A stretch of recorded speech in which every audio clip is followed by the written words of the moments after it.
नमस्कार. आज बनवूया झटपट अंडा पकोडे. उकडलेले अंडी कापा, त्यावर बेसन पीठ व मसाले टाका. पीठ तयार करा. भजीसारखे तेलात कुरकुरीत तळा.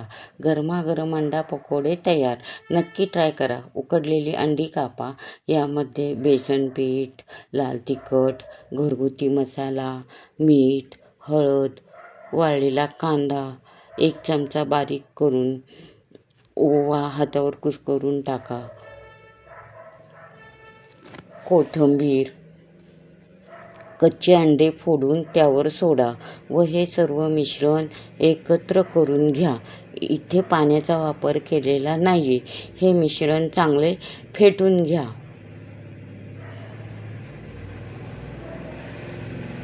कढईत तेल तापायला ठेवा. अंड्याचे मिश्रणाचे भजीसारखे गोल गोल गोळे गरम तेलात सोडा. मध्यम आचेवर सोनेरी व कुरकुरीत होईपर्यंत तळा. गरमागरम अंडा पकोडे मिरची सोबत सर्व करा.